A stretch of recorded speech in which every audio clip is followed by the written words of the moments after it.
All good, David. Thank you very much. Good afternoon, everyone. Welcome to the Northern Beaches Local Planning Panel meeting for Wednesday, the 4th of June. Got a number of items on the agenda today. Just because it's a few people who probably haven't been in front of the panel before, I'll just provide a quick introduction on what the panel does before we go into the formal commencement of the meeting. Firstly, in 2018, the state government made local planning panels mandatory for all Sydney councils and Wollongong City Council. The functions of the panels are for specific development applications that meet criteria that you can find on council or the Department of Planning's website. We consider controversial or sensitive developments and ones involving a real conflict of interest for council. We also consider planning proposals.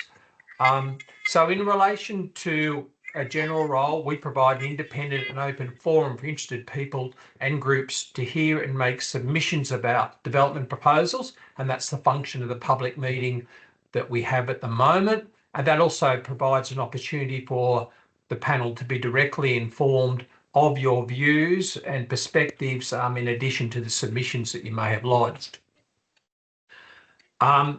Following that, what we do is we consider and determine the development applications, any application modifications or reviews of applications directed to us as a result of those criteria I mentioned earlier. And those criteria are set by the Minister for Planning. Then in relation to planning proposals, we don't actually determine them, i.e. decide whether or not they're refused or granted consent. What happens is that we provide recommendations to council on any planning proposals, which some people call rezonings, and they then go on to council to see whether or not council wishes to progress those planning proposals. There's a series of statutory rules that govern our operations through a code of conduct and various operational procedures, and you can find details of these on council's website or the state government's website. Each panel meeting has 4 members, although we do have a quorum of 3. There's a chairperson, myself, David Crofts, who's an independent expert, a committee member, who in this case is Carolyn Hill, who you can see on screen. In addition, we have 2 other expert members, David Epstein and also Glenys James, who's also on screen there. The chair of the meetings are appointed by the Minister or the Department of Planning, and then the expert members are form part of a pool that's selected through a process that's been established by the Department of Planning, and then they decide through that process which independent members are part of that pool, and then in turn the councils then draw on that pool for those expert members. In relation to the committee members are representative of the general committee. They're not representative of a particular interest group or the like. As I mentioned, we're bound by a code of conduct that we must sign a declaration disclosing whether or not we have any conflicts of interest in relation to any matters on the agenda. All members for this meeting have signed such declarations and haven't declared a conflict of interest. But for the fullness of the public record, I'll say I don't have any. David Epstein, do you have any conflicts of interest? No. Glenys James? Your microphone's off, Glenys. Still off, sorry. There it is. Okay. Sorry. No, I have no conflict of interest. Thank you. And Carolyn Hill? No conflicts. Okay, thank you very much. The process we follow is that the council officers have gone through a process of assessing development applications as usual. A report then comes to us together with a recommendation. We also have access to all the submissions that have been lodged and supporting documentation that may have come from the applicant and any other relevant material. That report is then considered by us. We conduct site inspections, usually from the public realm, i.e. we don't enter private property. And then we hold this public meeting. And as I mentioned earlier, this public meeting is an opportunity for you to make your views directly made to the panel. And then we move into a closed session and make an independent determination of those applications. One of the important things is that we don't set policy. We work within the legal framework and policy set by council, the state government and the courts. So effectively, we interpret policy, use our professional expertise and so on to work through those policies, the law that's been established for planning matters, and then make a decision based on that. So we don't invent the rules as we go, in effect. After we've had our closed meeting, that information will then be taken forward by council, who'll make a public announcement of that a few days after determination. And the reason for that slight delay is the number of procedural things they need to do. During the public panel meeting, those people who are making presentations, can I ask them to remember that it's not a place for debate, nor for to or fro discussion between the applicant and the objectors. It's an opportunity for people to inform us. The process I will follow is that we will hear all the objectors or people wanting to make a submission. That following that will provide an opportunity for the applicant or their representatives to respond. And then I'll open up for panel members whether they've got any questions or people that have made presentations, whether the applicant or the objectors. So that's the general process we follow. All the public meetings are video and audio recorded. These recordings will be live streamed and also published on council's website. So you need to bear that in mind, that you're in the public realm now, and by being part of the forum that's on, it means you're providing tacit consent for that to occur. I think that's pretty well it, other than can I ask any presenters to try and make their presentation concise to about a maximum of 3 minutes. And it's not necessary to reread your submission. We've had an opportunity to read those. So it's really, my advice to you is to really put forward what you believe are the major points that you want the panel to know and understand. And that way you get your message through to the panel the most clear way possible. So with that by way of introduction, I'll now move on to the formal agenda of the meeting. Firstly, I think this week is Reconciliation Week, if I'm correct. If not, it was last week. Either way, it's important I provide an acknowledgement of country, and as a sign of respect, the Northern Beaches Local Planning Panel acknowledges the traditional custodians of these lands upon which we gather, either virtually or in person, and pays respect to elders past, present and emerging. In terms of apologies, we haven't received any apologies at this meeting. Is that correct, Liv? Yes, that's correct. Great, thank you. And I mentioned there are no conflicts of interest that have been made by panel members. The minutes of the previous meeting are contained within the circulated papers that have been available on the council's website. The panel's notes that the minutes of that meeting held on the 7th of May were adopted by the chairperson and have been posted on the council's website.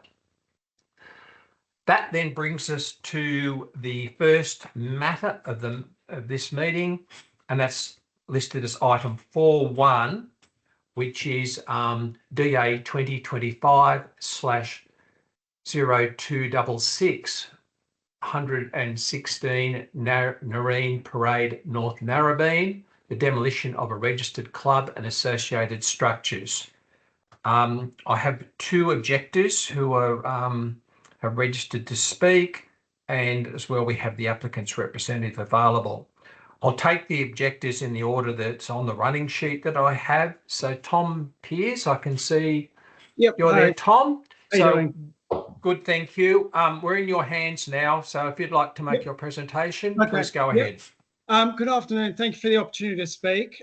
We had 3 other speakers for today, but unfortunately due to the short turnaround of the meeting and illness, they can't attend. I'll read a short statement for 116 Nareen Parade, a site located within C4 Environmental Living Zone.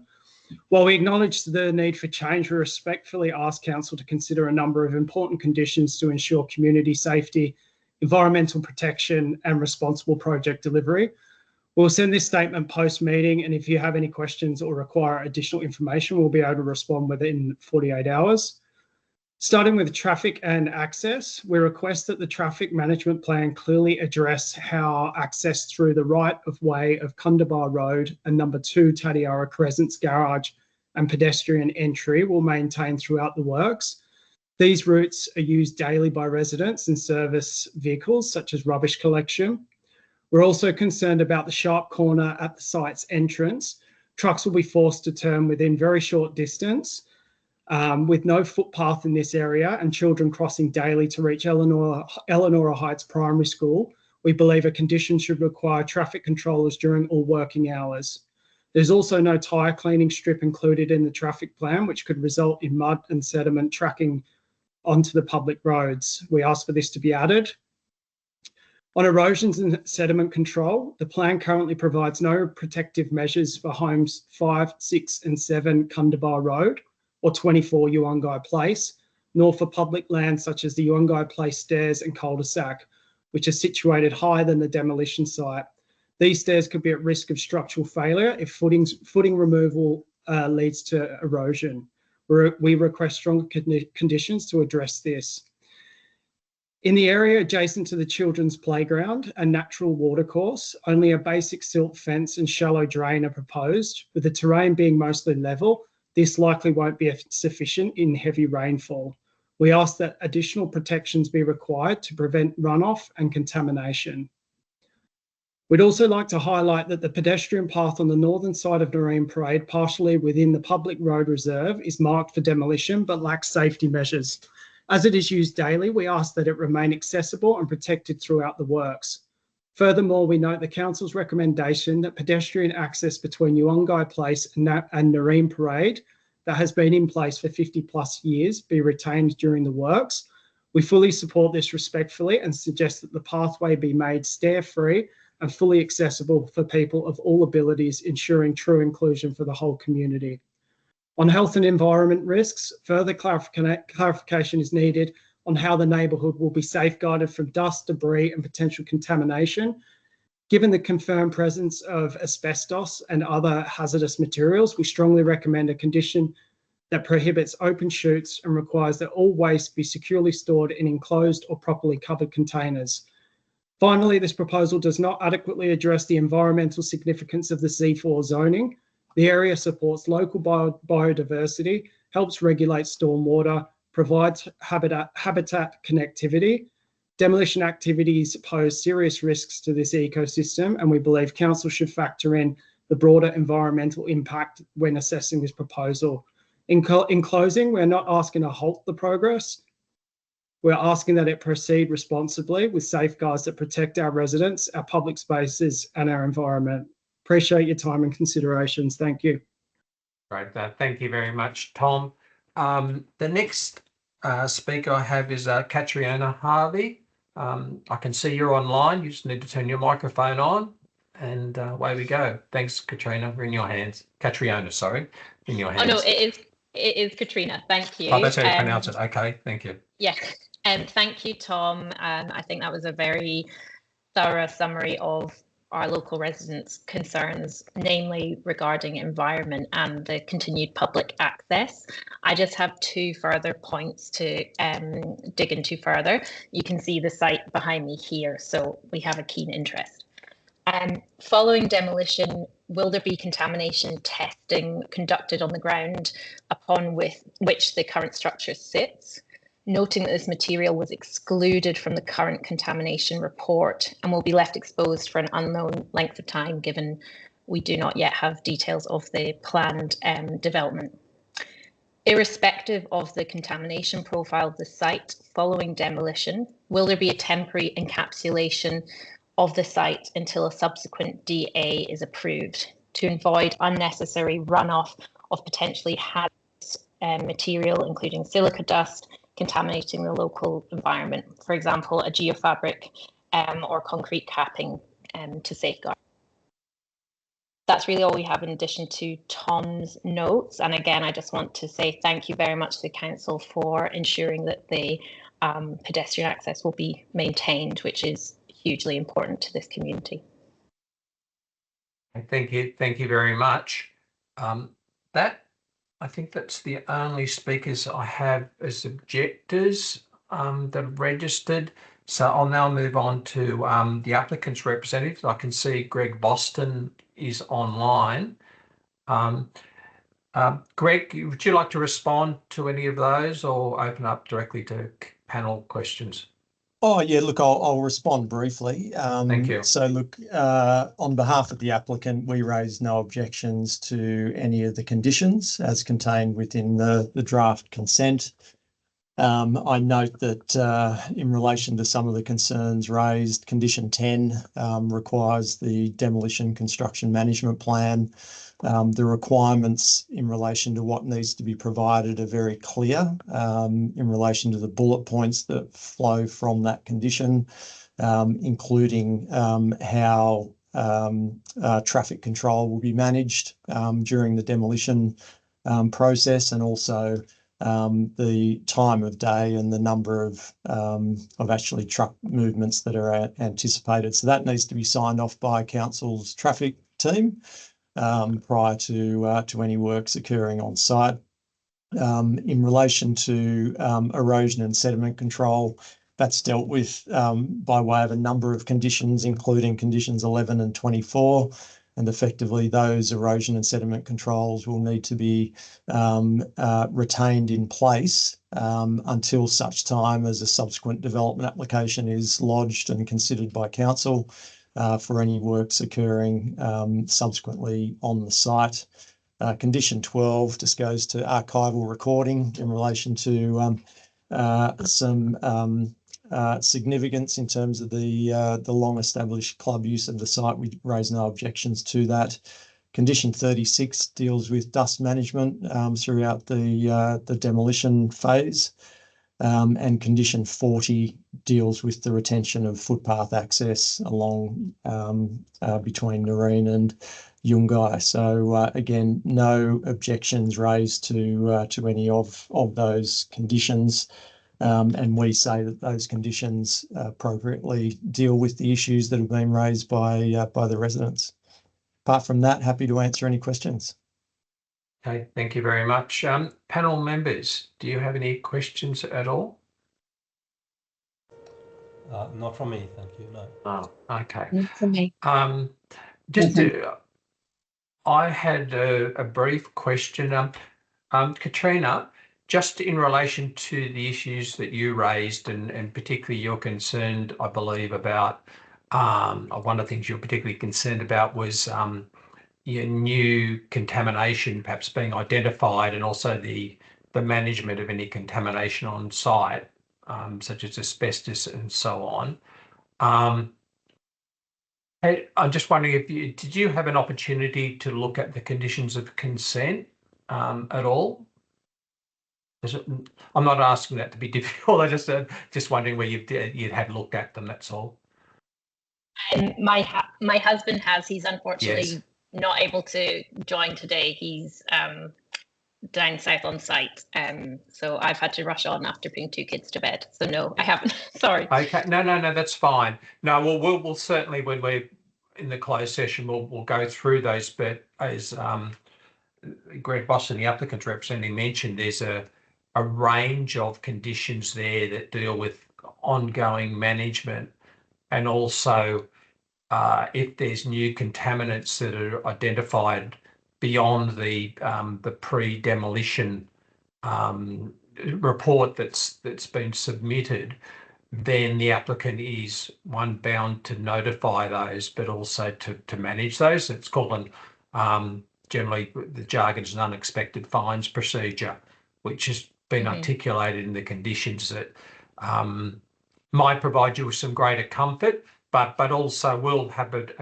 certainly a close look at that and also the sediment issue that Tom raised when we go into the closed session. Nothing else from the panel? No? Okay, well, I'll close that item off now. Can I thank both Tom and Katrina for your presentations? We'll certainly consider those, and also to Greg Boston for his response. And I'll move on to the next item of the panel, which is item 4.2 of 1 to 3 Gondola Road, North Narrabeen. That's DA 2024/0460, which is demolition works and construction of shop top housing. I have two objectors or submitters that have, only one that has registered, and that's Donna Woodley. Can I see you online? Yes, I can. And also, I assume Greg Boston's still online as the applicant's representative in this case as well.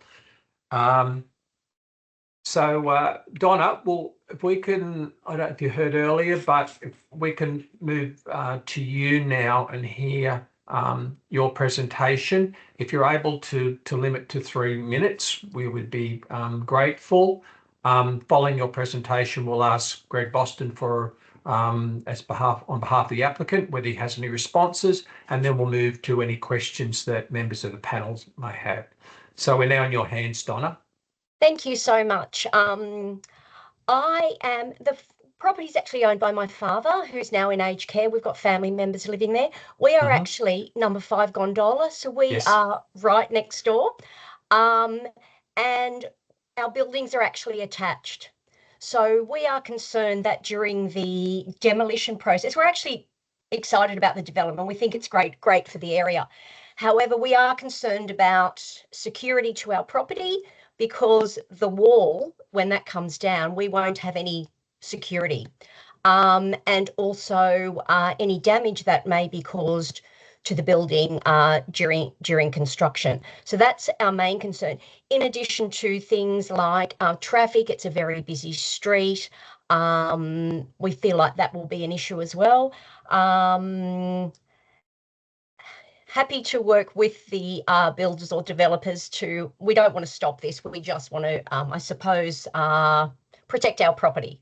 That's it from me. Thank you. Okay, thanks very much, Donna. I might pass on to Greg Boston as the applicant's representative. Have you got any response at this? Yeah, no, thank you, Mr. Chair.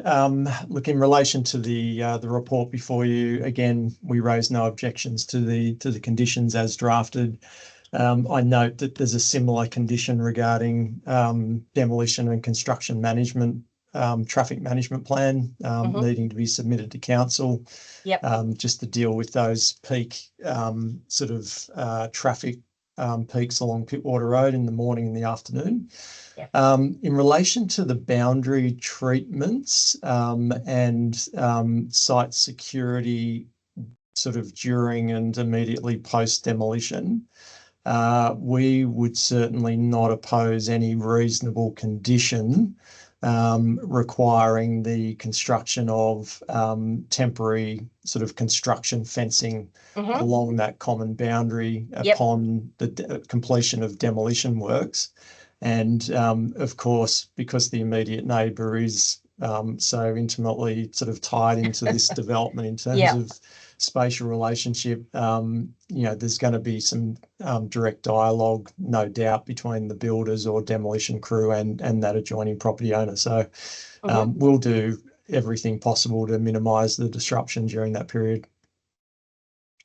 Okay, well, look, that's great. Happy to work with you. I suppose, just wanting to make sure that we're covered on that front. So thank you. Donna, can I ask, do you have the applicant's direct contact details? No, I don't. Actually, that would be really helpful because Yeah. we're going to be spending a bit of time together, no doubt. Yeah, I think, Greg, on behalf of the applicant, if you can facilitate that would be Sure. useful, because that often, if you can get that relationship right from the beginning, then it often becomes much easier for people on the way through. Yep. On that, pass over to panel members, whether you've got any questions at all. None from me. None from me. I just had a quick question for Greg regarding the fire hydrant and pump on this. I didn't see it anywhere on the plans. Have you indicated where that is? And good question. I'd usually take it on notice, but I know I need to give you an answer now. So let me just have a quick. Because I couldn't see anything on there, and I just wondered where you would be putting it. Yeah, look, unfortunately, the architect isn't here, but I know there has been a fair bit of work done in relation to service location for this.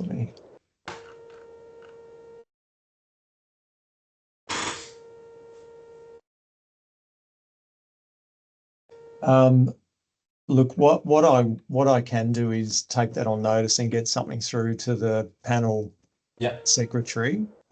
Just clarify that. I think we should, because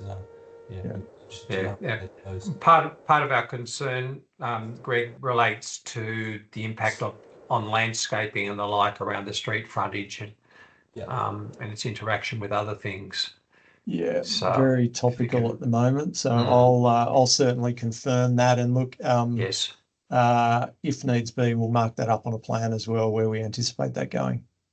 Okay, well, if you could do that, that would be terrific. Yep. Nothing else from panel members?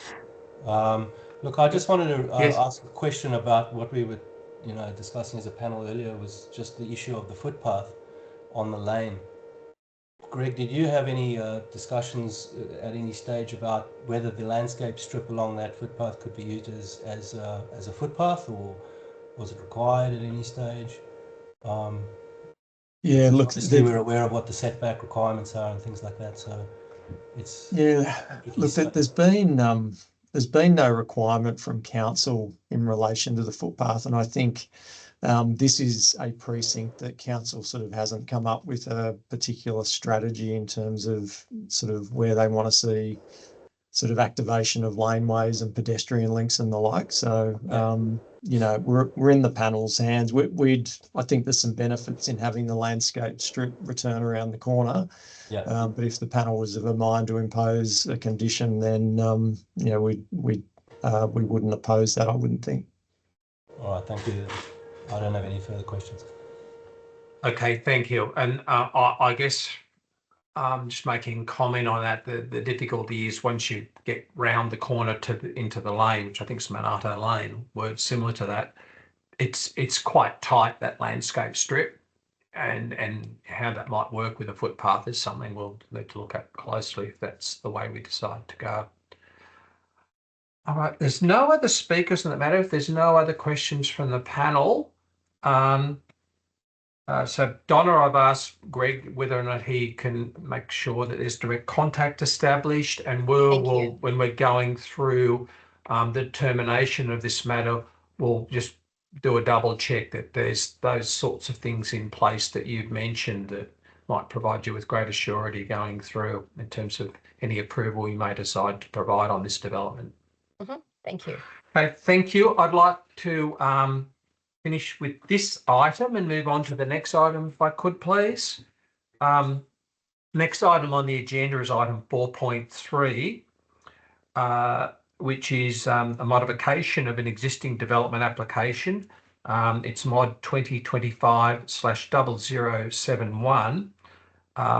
It's at 69 to 71 Central Road, Avalon Beach, and it's the modification of development consent N0512/17, which was granted for the demolition of existing dwellings and the construction of a 12-unit seniors living development with basement parking, landscaping and a strata subdivision.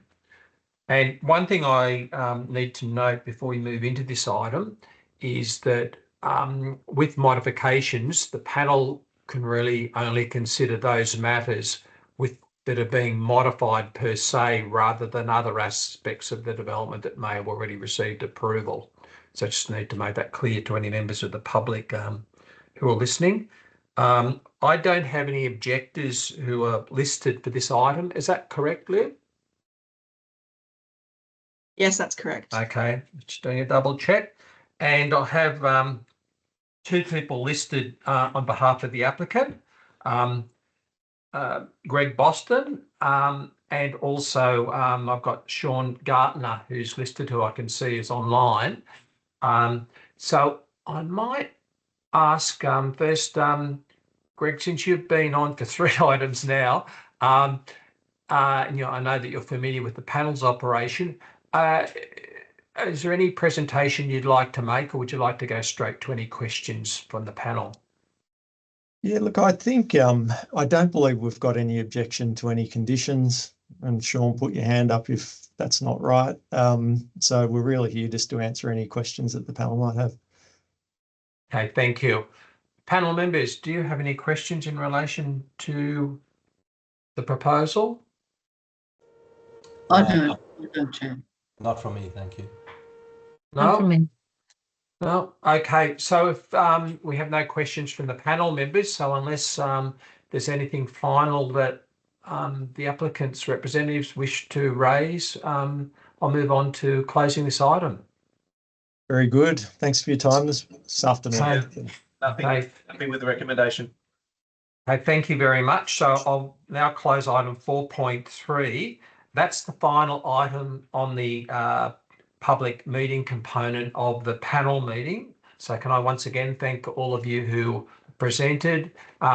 Just for those who aren't familiar with the panel, what's going to happen is we'll now go into a closed session.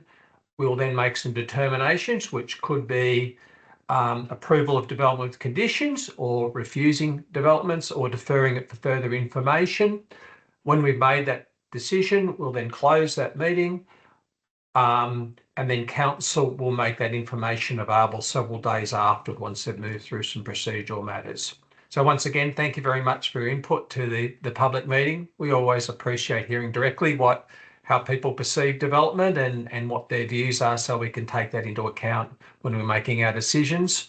If I can just ask everyone to log out now, except for the panel members. If you can stay online for another couple of minutes, panel members.